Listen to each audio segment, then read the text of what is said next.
서브이슈입니다. 말도 안 되게 오를 주식을 찾는 방법. 주가는 미래의 가치를 먹고 오릅니다.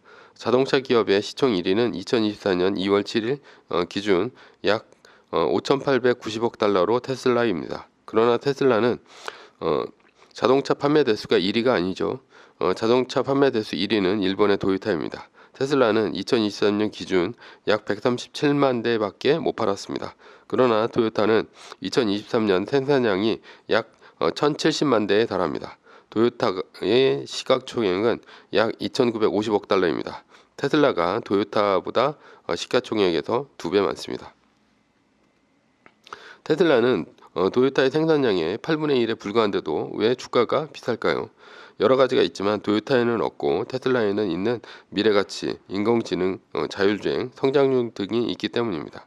테슬라는 토요타에 비해 자동차는 덜 팔았지만 전년 동기 대비 47% 성장을 해서 토요타의 5%보다 성장성이 훨씬 큽니다. 즉 테슬라는 토요타보다 미래가치 훨씬 크다고 볼 수 있죠. 마찬가지로 매출액이 가장 높은 제약회사는 화이자입니다. 화이자는 2023년 12월 기준 약 812억 달러입니다. 그러나 제약기업 중 시총 1위는 일라일리입니다. 일라일리는 매출액이 약 285억 달러에 불과합니다. 그런데도 불구하고 일라일리가 제약기업 시총 1위에 오를 수 있었던 것은 비만치료제 덕분입니다. 일라일리의 비만치료제 마운자로는 주 1회 주사하는 주사제로 체중 감량 효과가 약 20%에 이릅니다. 일라일리의 비만치료제는 현재 없어서 못 팝니다. 그 결과 일라일리는 지난 1년 동안 약 107%가 올랐습니다.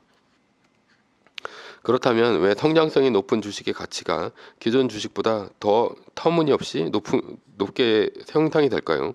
현재로서는 미래의 가치를 가늠할 수 없기 때문입니다. 미래 가치를 가늠할 수 없다는 말은 미래 가치를 가늠할 수 없을 정도로 어마어마한 성장성이 있다는 얘기입니다.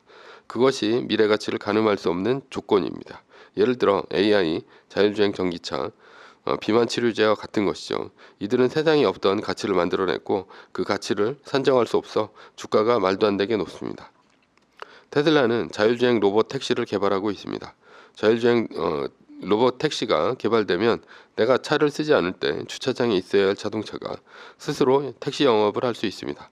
아마도 이런 자율주행 택시가 가능하다면 차를 사서 택시 영업을 하면 할부금은 차가 벌어오는 돈으로도 충분히 충당할 수 있을 것입니다. 그렇다면 자동차는 공짜로 산 셈이 되죠.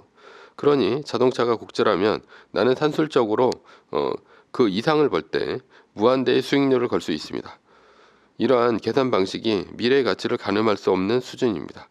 물론 테슬라가 로봇택시를 만들 수 있느냐 없느냐를 떠나서 주주들에게 꿈과 희망을 주면서 그것으로 주가는 오르게 되어 있습니다. 주가는 항상 미래의 가치를 현재로 끌어옵니다. 그리고 현재 가치는 이미 주가에 반영되어 있습니다. 그래서 미래 가치는 없으나 영업이익률이 높은 기업은 주가가 오르지 않습니다. 반대로 현재는 벌어들이는 돈이 별로 없어도 미래에 많은 가치를 가져올 수 있으면 주가는 오릅니다. 주가는 내일을 먹고 삽니다. 그래서 성장성이 높은 주식은 말도 안 되는 가격에도 사람들이 주식을 사는 것입니다. 성장성이 높은 주식에서 가장 중요한 것은 어닝입니다. 사람들은 어닝 전까지 성장성을 투영해 주가를 높이고 어닝일에 성장성을 확인을 합니다. 어닝에서 성장성이 높은 것이 확인되면 큰 상승을 합니다. 그러나 어닝에서 성장률이 꺾이면 가차없이 떨어지죠. 시장은 성장성이 높은 주식을 어닝을 통해 실제 성장을 하고 있는지를 확인하고 실시간으로 주가를 수정해 나갑니다. 그래서 성장성이 높은 주식은 변동성이 심하죠. 따라서 성장성이 높은 주식이 어닝 서프라이즈 했을 때는 장기적으로는 사야 할 때이지 팔아야 할 때는 아닙니다. 반대로 성장성이 꺾여 어닝 쇼크가 났다면 장기적으로 보면 팔아야 할 때입니다. 물론 일시적으로 성장성이 꺾였다면 단기적으로는 저가 매수의 타이밍이 되기도 합니다. 그러나 미래를 알 수 없기에 성장주에 있어서 어닝 쇼크가 지속적으로 일어나는 것은 주가에게는 안 좋은 신호입니다. 성장이 실현되었을 때 주가는 더 이상 오르지 않습니다. 현재 아무리 실적이 좋아도 가솔린 자동차의 주가가 안 오르는 이유는 무엇입니까? 이미 성장성이 끝나고 앞으로 성장을 우리가 충분히 짐작할 수 있기 때문입니다. 그런 주식들은 토요타와 같이 10% 이내에 성장을 합니다. 그러나 성장성이 높은 주식은 50% 아니 100%도 성장을 하죠. 답답한 경우가 있습니다. 이미 성장성이 끝난 주식인데 어닝 서프라이즈 했는데 왜 주식이 안 오르냐 하고 묻는 것이죠. 주식의 특성상 미래 가치가 없기 때문에 안 오르는 것인데 한 분기 어닝 서프라이즈를 했다고 주가가 오르겠습니까? 거기에 대한 대답은 주식시장 무적의 논리인 선반영입니다.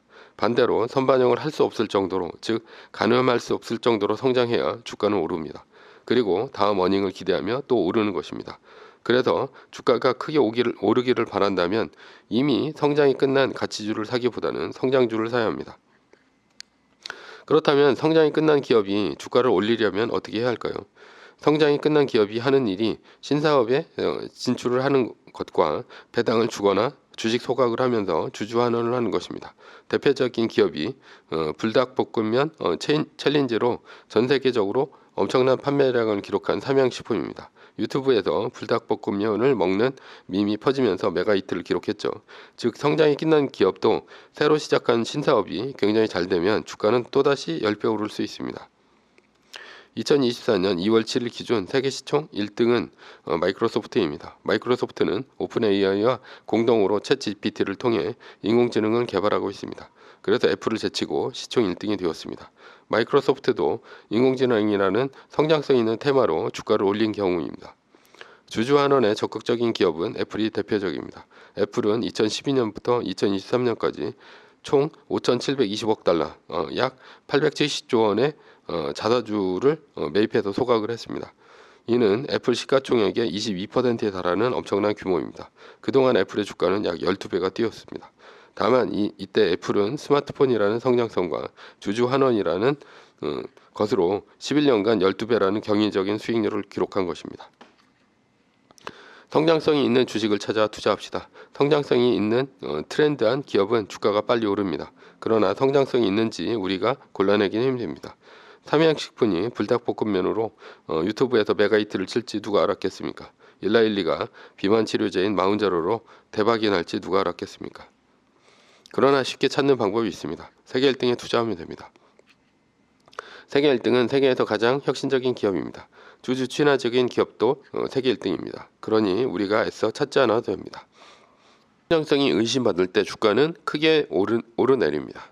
변동성을 버틸 대책이 필요합니다. 대책은 리밸런싱과 말뚝박기, V자반 등 리밸런싱 등 매뉴얼입니다. 결론입니다. 세계 1등에 투자하고 매뉴얼을 지킵시다. 그러면 예측하지 않아도 빠르게 오르고 있는 기업에 마음 편히 투자하면서 엄청난 수익을 거둘 수 있습니다.